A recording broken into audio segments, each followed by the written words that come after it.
नमस्कार बच्चों, साधना अग्रवाल चैनल में आप सबका स्वागत है। आज मैं संस्कृत मंजूषा के पाठ 3 अहो कारुण्यम सिंह दंपतियों का अर्थ स्पष्ट कर रही हूँ।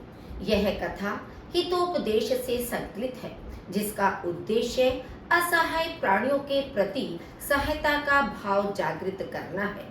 बच्चों, अब आप अपनी पुस्तक की पंक्तियों पर ध्यान केंद्रित कर अनुवाद को समझने का प्रयास करें। कस्मिंश्चित् वन प्रदेशे सिंह दंपति प्रतिवसतः स्म। किसी वन प्रदेश में सिंह दंपति रहते थे। कालेन सिंही पुत्र द्वयम अजन्यत। समय से सिंहनी ने 2 पुत्रों को जन्म दिया। स्वे शिशुभ्याम सह सिंह दंपत्युः कालः सुखेन अगच्छत्। अपने पुत्रों के साथ सिंह दंपति का समय सुख से व्यतीत हो रहा था। सिंहः नित्यम एव मृगान व्यापाद्य सिंहै ददाति। सिंह प्रतिदिन ही पशुओं को मारकर सिंहनी को दे देता। अथ कदाचित् तेन किम अपि सत्वम न समासादितम।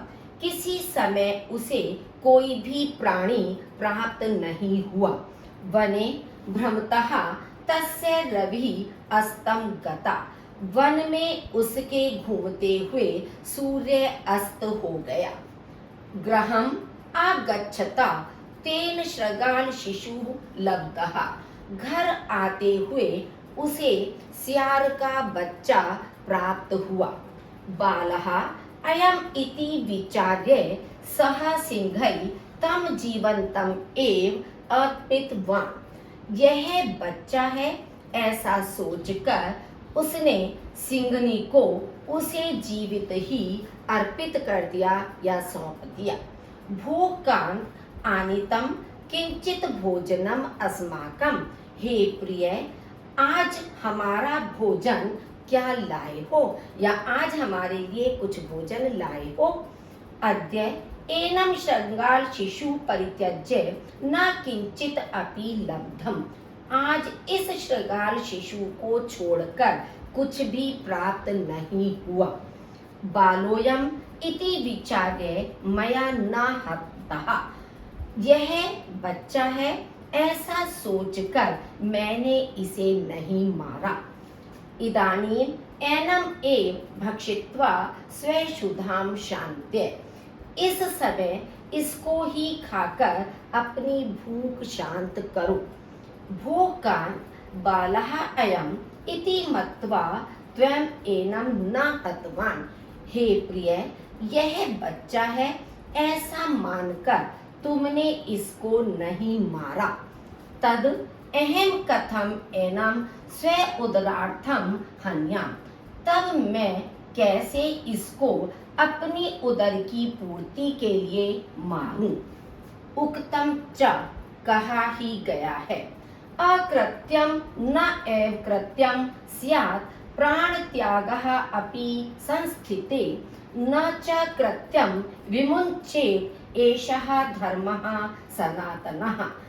जो न प्राण त्याग करने के समीप होने पर भी न करने योग्य को नहीं करना चाहिए। यानी कि यदि हमारे प्राण त्याग करने का भी समय आ जाए भूख के कारण, तब भी जो कार्य नहीं करने योग्य है उसे नहीं करना चाहिए।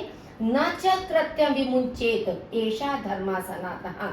और जो करने योग्य है उसे नहीं छोड़ना चाहिए, यही सनातन धर्म है। अद्य प्रभृति मम अयम तृतीयः पुत्रः भविष्यति। आज से यह मेरा तीसरा पुत्र होगा। एवं उक्त्वा तम शृगाल शिशुं पुत्रवत अपोष्यत। ऐसा कहकर उस शृगाल शिशु को पुत्र के समान पाला। एवं त्रयः अपि ते शिशवः एकत्र विहारं कुर्वन्ति। इस प्रकार तीनों ही वे बच्चे एक साथ भ्रमण करते। बाल्यम च यापयन्ति, बचपन व्यतीत करते। परम न जानन्ति परस्परम जाति विशेषम। लेकिन वे आपस में जाति विशेष को नहीं जानते थे कि उनकी जाति क्या है।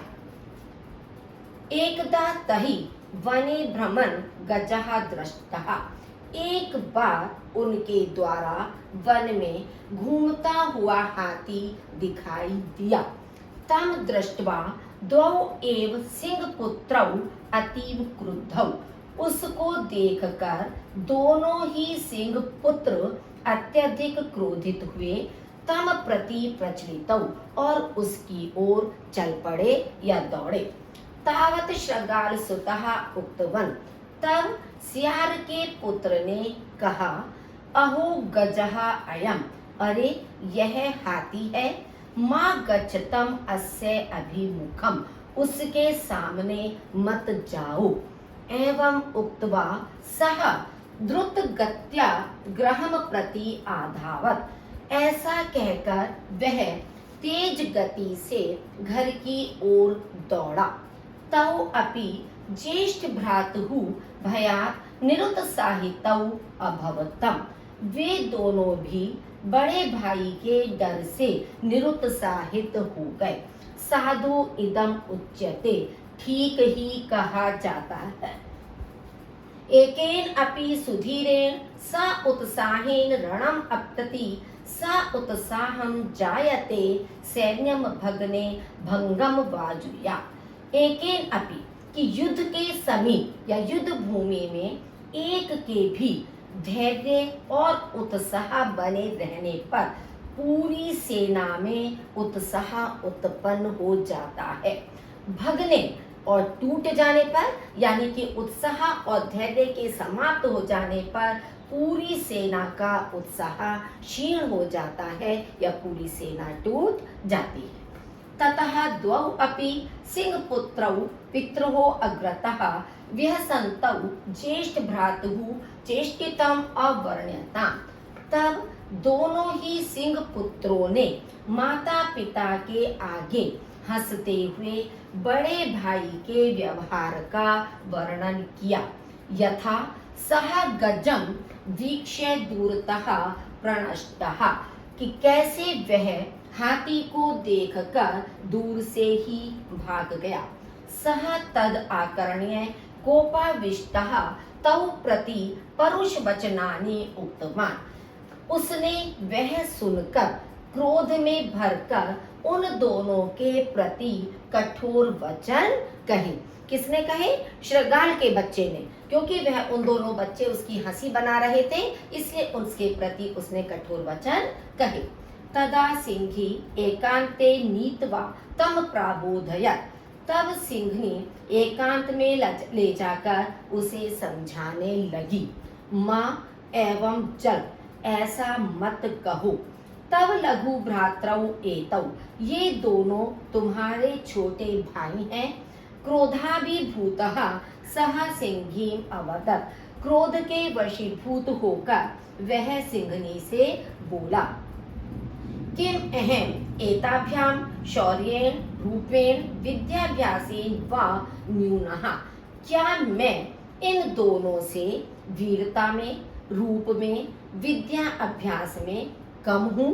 येन माम एतौ उपहसतः, जो ये दोनों मुझ पर हंस रहे हैं।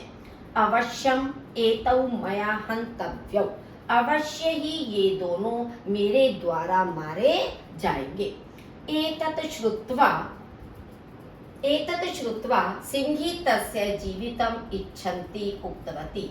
ऐसा सुनकर सिंहनी उसके जीवन की इच्छा करते हुए कहने लगी, शूरः असि, कृतविद्या असि, दर्शनीयः असि पुत्र, यस्मिन् कुले त्वम् उत्पन्नः गजस्तत्र न हन्यते। हे पुत्र, तुम शूरवीर हो, विद्यावान हो और सुंदर हो, लेकिन जिस कुल में तुम उत्पन्न हुए हो वहां हाथी नहीं मारा जाता है। त्वं श्रगाल सुतः मया अनुकंपया स्वकीय पाने पोषितः असि। तुम सियार के पुत्र हो, मेरी अनुकंपा से अपना दूध पिलाकर मैंने तुम्हें पाला पोसा है या तुम पाले गए हो। अद्य यावत् न एतौ त्वां शृगालं जानीतः, आज तक ये दोनों तुमको शृगाल नहीं जानते हैं कि तुम सियार हो। तावत् द्रुतं गत्वा स्वजाति मध्ये भव, इसलिए तुम तेजी से जाकर अपनी जाति के बीच में मिल जाओ। न चेत् एतौ मम पुत्रौ त्वां हनिष्यति, अन्यथा ये दोनों मेरे पुत्र तुमको मार देंगे। तस्याः वचनं श्रुत्वा भयात् व्याकुलः सः तत्क्षणात् एव ततः प्रणष्टः। उसके वचन सुनकर भय से व्याकुल वह उसी समय वहां से भाग गया। अहो कारुण्यं सिंह दंपत्योः येन निर्बलस्य शृगालपत्यस्य प्राणः रक्षितः। अहो करुणा सिंह दंपति की, सिंह पति पत्नी की करुणा है जिसके कारण निर्बल शृगाल पुत्र के प्राणों की रक्षा की गई। सत्यम एव कथ्यते प्राज्ञैः दीने दया कर्तव्य, सत्य ही कहा जाता है, प्राज्ञ माने विद्वानों के द्वारा सत्य ही कहा जाता है कि दीनों पर दया करनी चाहिए। दया धर्मस्य जन्मभूमि, दया धर्म की जन्मभूमि है।